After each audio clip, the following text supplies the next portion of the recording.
आप सबको नमस्कार। आप सबका एक बार फिर से हार्दिक स्वागत है हमारे इस यूट्यूब चैनल पर। आज हम आपके लिए लेकर आए हैं 31 अक्टूबर 2022 को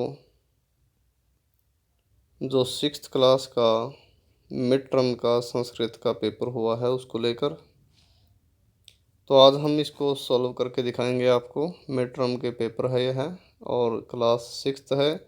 संस्कृत का पेपर है, लेवल 2 है। 2022-23 के सेशन में हुआ है। 2.5 घंटे का पेपर था। 60 नंबर का यह पेपर था। इसमें बिना पढ़ा हुआ 8 नंबर का था।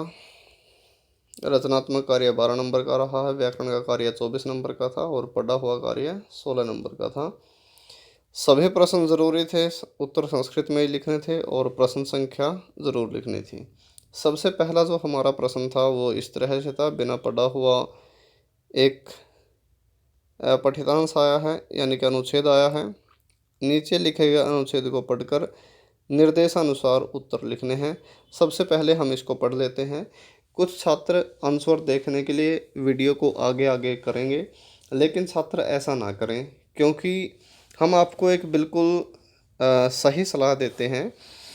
आप इस पेपर को समझने की कोशिश करें, क्योंकि जैसा पेपर आपका अब आया है वैसा ही पेपर सेम टू सेम इसी पैटर्न पर आपका मार्च अप्रैल की जो परीक्षाएं होती है, जो पक्के पेपर होते हैं, आपके फाइनल एग्ज़ाम जो होता है, उसमें भी आपका इसी तरह से पेपर आएगा। तो छात्र इस वीडियो के माध्यम से इस पेपर को समझने की कोशिश करें, ना कि केवल अपने आंसर को देखें। आंसर आपको पता लग जाएंगे, इसमें कोई चिंता करने की ज़रूरत नहीं, लेकिन पहले आप इसको समझने की भी कोशिश करें कि आखिर आया क्या था, और क्योंकि इसी तरह से दोबारा आपके फाइनल एग्ज़ाम में आएंगे। तो पहला प्रश्न कुछ इस तरह से था। नीचे लिखे गए अनुच्छेद को पढ़कर निर्देशानुसार उत्तर आपको लिखने थे। महात्मा गांधी ने है, महात्मा गांधी का संपूर्ण नाम, पूरा नाम मोहनदास करमचंद गांधी आसित। मोहनदास करमचंद गांधी आसित का मतलब था। अस्य जन्म, उनका जन्म गुजरात से, गुजरात के पोरबंदर नाम के नगरे अभवत, पोरबंदर नामक नगर में हुआ।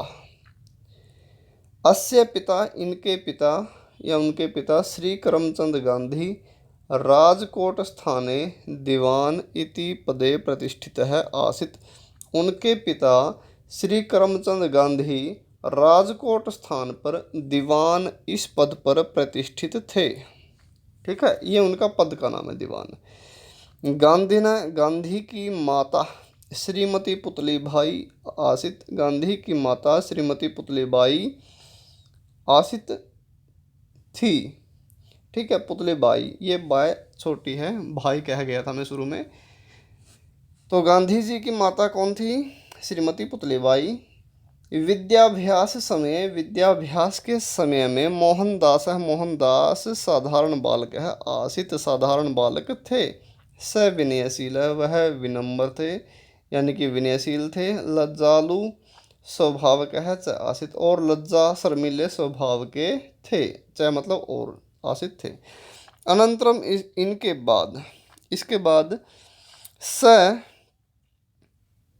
वह स्वजीवने, अपने जीवन में सत्यम अहिंसाम च प्रतिष्ठापयितुम दृढ़व्रतः अभवत्, अपने जीवन में सत्य और अहिंसा को प्रतिष्ठित करने के लिए दृढ़व्रत वाले हो गए। यानी कि उन्होंने एक संकल्प ले लिया कि मेरे को केवल सत्य बोलना है और अहिंसा के मार्ग पर ही चलना है। तस्य उदारान गुणान, उनके उदार गुणों को देखकर कवि, ये कवि थे रविंद्रनाथ ठाकुर, रविंद्रनाथ ठाकुर ने तम, उनको महात्मा इति शब्देन संबोधितवान, महात्मा इस शब्द से संबोधित किया। तो अब हमको करना क्या था? इस अनुच्छेद में से हमको प्रश्नों के उत्तर लिखने थे। ठीक है, अब सिक्स्थ क्लास के बच्चों को इस तरह से पहली बार देखने को शायद मिला है कि भाई हिंदी में तो ऐसा होता था, लेकिन संस्कृत में भी ऐसा होने लगा। लेकिन उसके लिए आपको जो सबसे इम्पोर्टेंट बात थी वो क्या था? आपको तरीका सीखना था इसका। भाई इसका तरीका क्या है? जो आपके टीचर हैं उनसे आपको तरीका सीखना था। यदि नहीं सीखा तो अब सीख लीजिए, कोई दिक्कत नहीं है। हमारे साथ संस्कृत के अध्ययन के लिए निरंतर हमारे साथ जुड़े रहें। इस चैनल को सब्सक्राइब कर लें, ठीक है। और इस वीडियो को अपने मित्रों के पास ज़्यादा से ज़्यादा शेयर भी करें, लाइक करें। आपको जो भी आपका संस्कृत का पूरा सिलेबस है वो हमारे इस चैनल पर मिल जाएगा, चिंता करने की ज़रूरत नहीं है।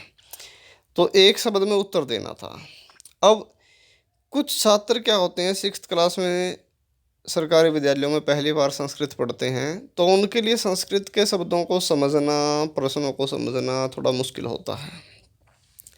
तो उसके लिए एक तरीका है। मान लो एक शब्द में उत्तर पूछ रखा है, तो ठीक है, इसका काम है पूछना। इसने पूछ रखा है, जिस बच्चे की संस्कृत अच्छी है वो एक ही शब्द में उत्तर देगा, और एक ही शब्द में उत्तर देना भी चाहिए, क्योंकि जब एक शब्द में उत्तर पूछा तो एक ही शब्द में दे।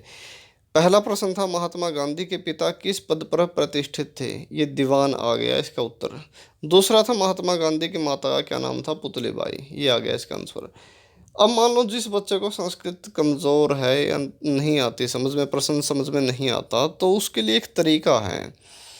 आप प्रश्न के दो तीन शब्दों को पकड़ लो, दो तीन शब्दों को ढूंढ के आप इस पैराग्राफ में जिस लाइन में दो तीन शब्द प्रश्न के मिल जाए, उस पूरी लाइन को उठा के आप उत्तर के रूप में लिख दो। अब मान लो आपने एक शब्द देख लिया प्रतिष्ठित। अब ये प्रतिष्ठित देख लो, पिता मिल गए, प्रतिष्ठित मिल गए, पिता यहाँ पर आ गए, इसी इसी लाइन में हम चलते रहे तो यहाँ पर नीचे प्रतिष्ठित आ गया ना। तो मान लो दो तीन शब्द आपको जिस लाइन में मिलते हैं, उस पूरी लाइन को उठा के आप उत्तर के रूप में लिख दो। ज़्यादा टेंशन लेने की ज़रूरत नहीं है, ये आपका उत्तर माना जाएगा। अब आप कहेंगे कि पूछा था एक शब्द में, अब हमने पूरी लाइन लिख दी तो कहीं गलत ना हो जाए। भाई गलत नहीं होगा बिल्कुल भी। वो जो शब्द है, जो उत्तर वाला जो शब्द है ना, एक शब्द, वो उस लाइन के अंदर आना चाहिए। बस जो आप लाइन लिखोगे ना, वो उस लाइन के अंदर। मान लो ये दीवान शब्द है, ये आ गया आपका लाइन में। भाई लाइन में वो शब्द तो आ ही गया जो इसने पूछ रखा है, तो फिर चिंता क्यों कर रहे हो? आप लिख दो उठा के पूरी लाइन, कोई दिक्कत नहीं है, कोई नुकसान नहीं होगा। और दूसरा है, महात्मा गांधी की माता का नाम क्या था? अब गांधी जी की माता श्रीमती पुतली बाई आसित। ये पूरी लाइन उठा के भी आप लिख सकते हैं, ठीक है। ये सलाह है मेरी उन बच्चों के लिए है जिसकी संस्कृत कमज़ोर है। जिसको संस्कृत के प्रश्न सही समझ में आ जाते हैं वो इतना ही करें जितना पूछ रखा है। तो दोनों तरह के तरीके आपके लिए ठीक रहेंगे। ये पहला प्रश्न है हमारा, आगे भी है। अब यहाँ पर है, गांधी जी का जन्म किस नगर में हुआ? तो ये जन्म लिख दिया पोरबंदर। विद्याभ्यास के समय में गांधी जी कैसे बालक थे? साधारण, इसका आंसर आ जाएगा। अब पूरे वाक्य में उत्तर देना है, केवल एक प्रश्न का उत्तर देना है, 2 नंबर का है। महात्मा गांधी का पूरा नाम क्या था? तो यहाँ पर हम इसका क्या करेंगे, जो हमारा एक शब्द है, ये जो किम शब्द है, इसको काट के, ये प्रश्नवाचक शब्द होते हैं, इनको काट के इसकी जगह ये शब्द लिख देंगे, मोहनदास करमचंद गांधी, और आसित भी लिखेंगे। ये पूरी लाइन लिखेंगे हम। कौन सी, कहाँ से कहाँ तक? महात्मा गांधी ने है संपूर्ण नाम मोहनदास करमचंद गांधी आसित, ठीक है। ये हमारा आंसर बन गया। मोहनदास करमचंद गांधी उनका पूरा नाम था। गांधी नाम महात्मा इति शब्देन क्या संबोधितवान? ये हमारा प्रश्न है भाई, गांधी को महात्मा इस शब्द से किसने संबोधित किया? तो इसमें हम क्या करेंगे, कै को काट देंगे आंसर में, और रविंद्रनाथ ठाकुर है लिख देंगे, और लास्ट में हम पूर्ण विराम जरूर लगाएंगे, ठीक है, क्वेश्चन मार्क खत्म करके। ये हमारा आंसर बन गया, गांधी को महात्मा इस शब्द से रविंद्रनाथ ठाकुर ने संबोधित किया। अब तीसरा प्रश्न है, निर्देशानुसार उत्तर देने हैं, केवल 3 प्रश्नों के। नीचे लिखे गए शब्दों में कर्तृपदम किम? कर्ता क्या है? कर्तृ को कहते हैं कर्ता, मोहनदास करमचंद गांधी। दृष्टवा का मतलब होता है देखकर, ये भी गलत है। नगरे का मतलब नगर में, ये भी नहीं हो सकता। चाहे का मतलब और, तो कर्ता होता है काम करने वाला, मोहनदास है, ये बन जाएगा। इसके बाद आ गया जी, नीचे लिखे गए शब्दों में सर्वनाम शब्द स आ जाएगा। क्यों? अपे का मतलब भी होता है, चय का मतलब और, इति का मतलब ऐसा, तो इसका क्या आ जाएगा? स। सत्यम शब्द का विलोम शब्द बताना था, तो असत्यम आ जाएगा। नीचे लिखे गए शब्दों में कवि कौन है? तो कवि कौन है? रविंद्रनाथ ठाकुर है। इसके बाद हमारा दूसरा प्रश्न था। दूसरे प्रश्न में क्या था, नीचे दिए गए चित्र को देखकर मंजूषा की सहायता से मंजूषा में दिए गए शब्दों की सहायता से वाक्य पूरा करना था। अब इसने चित्र दिए हुए थे और ये कह रखा है मंजूषा की सहायता से। मंजूषा क्या होती है वो बता देते हैं भाई। मंजूषा ये आपने किताब में भी देखी होगी। ये मंजूषा होती है जिसमें आपको कुछ शब्द दिए मिलते हैं और उन शब्दों को आपको पूरा करना होता है फिर रिक्त स्थान में। शिव्यति का मतलब सीलना, नृत्यति का मतलब, शिव्यति का मतलब सीलता है, नृत्यति नाचता है, धावता है दो दौड़ते हैं, हंसती एक हंसता है, भुक्कती एक भौंकता है, चरती एक चरता है। तो वचनों का जरूर ध्यान रखें। तो पहला जो था मयूर है, मयूर है के साथ में क्या आएगा, नृत्यति। मयूर है के साथ में क्या आएगा, नृत्यति। ये हमने लिख रखा है निशान, नृत्यति। दूसरा है शौचिक है, दर्जी, दर्जी क्या करता है, शिव्यति सीलता है। अश्वौ दो घोड़े धावत है दौड़ रहे हैं। और ये वृद्ध का मतलब बूढ़ा आदमी, तो बूढ़ा आदमी क्या कर रहा है, हंस रहा है, ये हंसते आ जाएगा। चौथा अजा बकरी, बकरी चरती चर रही है। और कुत्ता जो है सुनकर भुक्कती भौंक रहा है। तो इस तरह से हमने नीचे लिख दिए, जो भी आएंगे रिक्त स्थान में आप ध्यान रखें। और यही प्रश्न एक अथवा के रूप में आया है भाई, या तो आप ये कर लो रिक्त स्थान वाला भर दो, या फिर ये नीचे वाला कर दो। इन दोनों में से आपको एक करना था। मंजूषा में दिए गए शब्दों को चुनकर नीचे लिखे गए वाक्यों को पूरा करना था। ये भी रिक्त स्थान है, ये भी आपको रिक्त स्थान पूरे करने थे, लेकिन इन दोनों में से करना एक था। मम का मतलब मेरा, मम मतलब मेरा, पितु मतलब पिता का भाव था आपका, अहम मैं, कक्षायाम कक्षा में। अब ये परिचय वाले पाठ में से है, मम परिचय। मम परिचय, राकेश कहता है मम नाम राकेश है, मेरा नाम राकेश है, भवतः नाम किम, पहले में क्या आएगा, भवतः। ठीक है। दूसरा नरेंद्र कहता है मम नाम नरेंद्र है, दूसरे में मम आ गया, मम नाम नरेंद्र है, भवतः पितुः नाम किम, आपके पिता का नाम क्या है। ठीक है। अब चौथा है, राकेश कहता है मम पितुः नाम श्री महेश है, मेरे पिता का नाम महेश है, भगवान कश्याम कक्षायाम पढ़ते, आप किस कक्षा में पढ़ते हैं। और पांचवें में है अहम षष्ठी कक्षायाम पठामी, में छठी कक्षा में पढ़ता हूँ। ठीक है। तो इस तरह से आपको ये प्रश्न करना था। अब यहाँ पर लिख रखा है उचित सर्वनाम शब्दों के साथ जोड़कर वाक्य बनाने थे, मैचिंग करनी थी। ते का मतलब वे सब, तऊ का मतलब वे दो, सा का मतलब वह स्त्रीलिंग, ता का मतलब वे सब स्त्रीलिंग। पढ़ती पढ़ता है एक, चलता है चल रहे हैं दो, और गछंती दौड़ रहे हैं सब या दौड़ रही हैं, गछंती का मतलब जा रहे हैं सब, और धावंती, धावंती का मतलब दौड़ रहे हैं सब या दौड़ रही हैं। तो ते, अब ते के साथ हमने लिख दिया धावंती दौड़ रहे हैं, और ये गछंती भी आ जाएगा, इसका दोनों आ जाएंगे। ठीक है, कोई दिक्कत नहीं है, दोनों में से एक। तऊ का मतलब वे दो चलता है चल रहे हैं। सा के साथ में पढ़ती पढ़ रही है। अब ता, ये भी बहुवचन है और ये भी, ये दोनों जो शब्द हैं ये बहुवचन के हैं, और इस साइड में गछंती और धावंती ये भी बहुवचन के हैं। यानी कि दोनों के साथ आप दोनों को जोड़ सकते हैं, कोई दिक्कत नहीं है, दोनों में से एक कोई सा। ता के साथ में भी हम गछंती भी जोड़ सकते हैं, जोड़ सकते हैं, और धावंती भी। ठीक है, कोई चिंता करने की ज़रूरत नहीं। अगर आप ते के साथ में जो शब्द लिखेंगे इन दोनों में से, तो वो ता के साथ मत लिखें, जो ता के साथ में लिखेंगे वो ते के साथ में मत लिखें। ठीक है। इसके बाद आ गया इन वर्णों को जोड़ना था, जैसे ये दिखा था र आम है राम है। तो इस तरह से हमने जोड़ दिया। पहला बना गया घटी का, दूसरा मापी का, तीसरा मयूर है, चौथा खग है, और पांचवा पेटी का है। इस तरह से इन शब्दों को हमने बना दिया जोड़कर।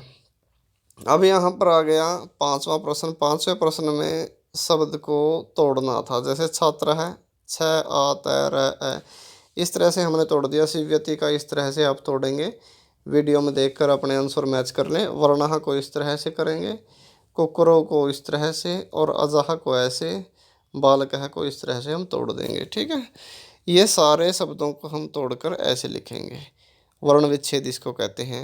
छठा प्रश्न था कर्तरी शब्द को चुनकर रिक्त स्थान पूरे करने थे। भाई समय को सूचित करती है, समय बताती है कौन, घटिका। ठीक है, क्योंकि एक वचन की है ना सूचयति, तो इसलिए एक आएगा। अब विहरता है, ये दो है, तय दो के साथ में आता है तो चटके आ जाएगा। दो चिड़िया विचरण करती हैं। अब वाहन में चालियत है, दो तो वाहन को चला रहे हैं, चाली के दो चालिकाएं वाहन को चला रही है, चरंती ज़्यादा है, तो अजह आ जाएगा। इनमें आपको पता लग गया, जिस पर निशानी लगाई है वही शब्द रिक्त स्थान में आएंगे।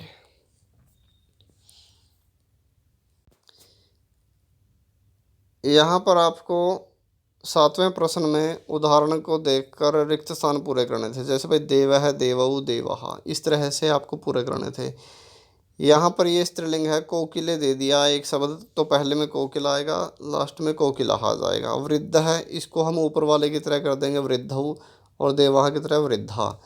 एक दे दिया अश्व है, इसको हम क्या करेंगे, ऊपर वाले की तरह अश्वऊ बना देंगे, और ऊपर वाले की तरह अश्वः इसने दे रखा है, अश्वऊ एक भरना था बस। तो इस तरह से आप रिक्त स्थान आपको भरने थे। 8वें में क्या है, उचित धातु रूप को चुनकर आपको रिक्त स्थान पूरे करने थे। वे बूढ़े संति हैं, बहुवचन के साथ संति आएगा। बलिवर्धव, दो बैल खेत को करसत है जोत रहे हैं। वृद्धा, बूढ़े हंसंती हंस रहे हैं। शौचिका, दर्जी सीव्यति सील रहा है। सुनकर दो कुत्ते भुक्कतः भौंक रहे हैं। तो इस तरह से आपको ये भरने थे। अब आ गया, यहाँ से आपका पढ़ा हुआ शुरू होता है, जो आपने पाठ में पढ़ा हुआ था। अब कुछ छात्र क्या करते हैं, पाठ को पूरा पढ़ने की बजाय पेपर के लिए सिर्फ अभ्यास का कार्य कर लेते हैं, जो पाठ के लास्ट में होता है। जबकि ऐसा नहीं करना चाहिए भाई, आपको पाठ पूरा पढ़ना चाहिए, समझना चाहिए। अब देखो यहाँ पर क्या है, जो आपके पढ़े हुए पाठ थे वो एक पैराग्राफ बना के दे दिए और इसी में से फिर इनके प्रश्न पूछ लिए। ठीक है, बस आपको पाठ समझ में आना चाहिए था वो है क्या। अब हाँ, यहाँ पर हम आपको एक बार समझा देते हैं। स क, वह कौन है। स शौचिक है, वह दर्जी है। शौचिक है, किम करोति, दर्जी क्या कर रहा है। किम स खेलती, क्या वह खेल रहा है। इसके बाद न नहीं, स वस्त्रम सीव्यति, वह कपड़े सील रहा है। तो इसी में से अब आपको क्या करना था, प्रश्नों के उत्तर देने थे। पहला था एक शब्द में उत्तर देना, ठीक है ये, और एक प्रश्न का उत्तर देना था। स क अस्ति, वह कौन है। तो ये था दूसरी लाइन, स शौचिक है, शौचिक है, ठीक है, शौचिक दर्जी है। क न खेलती, कौन नहीं खेल रहा है, शौचिक आ जाएगा, ठीक है।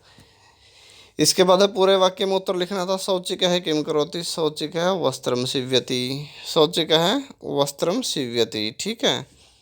किम शौचिक खेलती, न स वस्त्रम सीव्यति, न स वस्त्रम सीव्यति, नहीं वह कपड़े सील रहा है, ठीक है। तो इस तरह से आपको ये 9वां प्रश्न करना था। अब 9वें प्रश्न के तीसरा प्रश्न है, तीसरे प्रश्न के बारे में पूछा है। करोति, ये जो करोति शब्द है इसमें लकार कौन सा है भाई, लट लकार है, पता होना चाहिए ना। जिसके लास्ट में तीत अंति आता है वो लट वाले होते हैं। नीचे लिखे गए शब्दों में पुल्लिंग शब्द कौन सा है, शौचिक है, ये दर्जी है, ठीक है, आपको पता होना चाहिए इन शब्दों का। अब 10वां प्रश्न भी ऐसा ही है, एक पाठ का एक पैराग्राफ दे दिया बना के। ऐसा का, ऐसा यह का क्या है। ऐसा दौला, यह झूला है। दौला कुत्र अस्ति, झूला कहाँ है। दौला उपवने अस्ति, दौला कहाँ पर है, झूला कहाँ पर है, उपवने बगीचे में है। तो इसमें से आपको प्रश्नों के उत्तर देने थे। ऐसा का पूछ लिया, यही आ गया ना, प्रश्न बना के दे दिया ऐसा का, तो हमको क्या लिखना था, दौला एक शब्द में, ठीक है। दूसरा है दौला कुत्र अस्ति, झूला कहाँ है, ये यही प्रश्न बना के दे दिए, दौला उपवने अस्ति। यानी कि आपको पाठ अच्छी तरह से समझने चाहिए। अब यहाँ पर आ गया दूसरा प्रश्न, पूरे वाक्य में उत्तर देना। उपवने की मस्ती, अब वही बात घुमा के पूछ ले भाई, झूले में ओ बगीचे में क्या है। तो बगीचे में क्या है, दौला, और लिखना था बस हमको, बगीचे में क्या लिखना था, दौला। तो यहाँ पर क्या करेंगे, दौला लिख देंगे बस, एक शब्द तो हमने एडजस्ट किया है।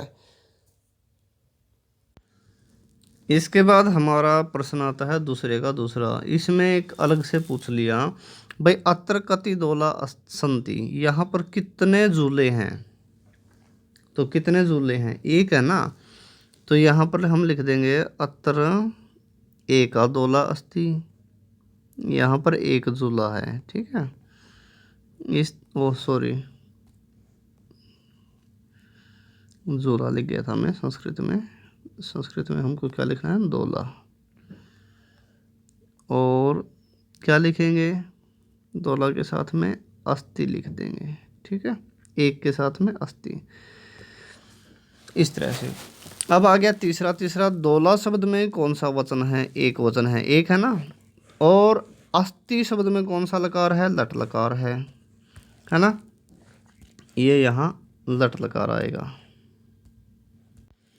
अब इसी तरह से 11वां प्रश्न था। 11वें प्रश्न में भी क्या करना था, नीचे दिखे गए नपुंसकलिंग पाठ के अंश को, ये पाठांश लिखना था, पाठांश लिख गया, गलत प्रिंट हो गया, कोई बात नहीं।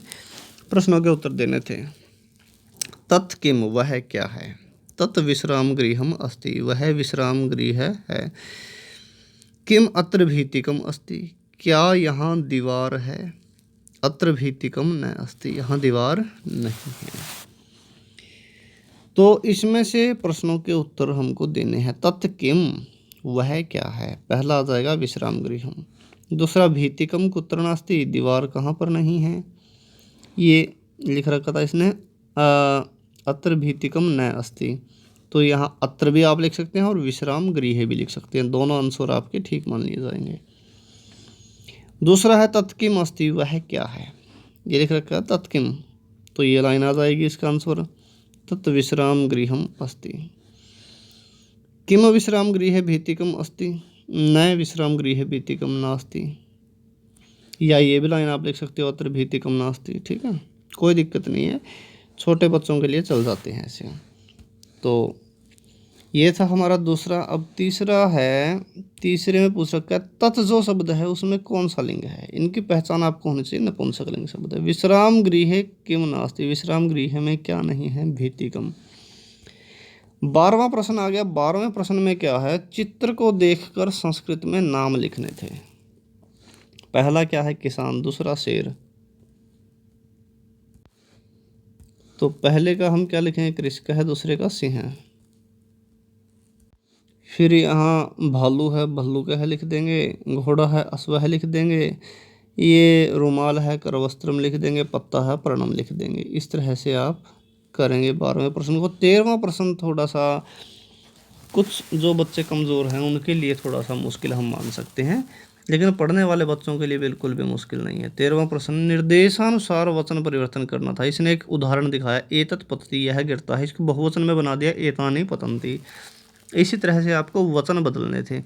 पहला है छात्रा लिखती, बहुवचन में लिखेंगे छात्राः लिखन्ति। ऐसे कोकिले गायता है, 2 कोयल गाती हैं, एक वचन में करना है तो कोकिला गायती, ऐसे आएगा। पत्रम पतति, पत्ता गिरता है बहुवचन में, तो पत्राणि पतन्ति, ऐसे बना देंगे इसको बहुवचन में। ठीक है।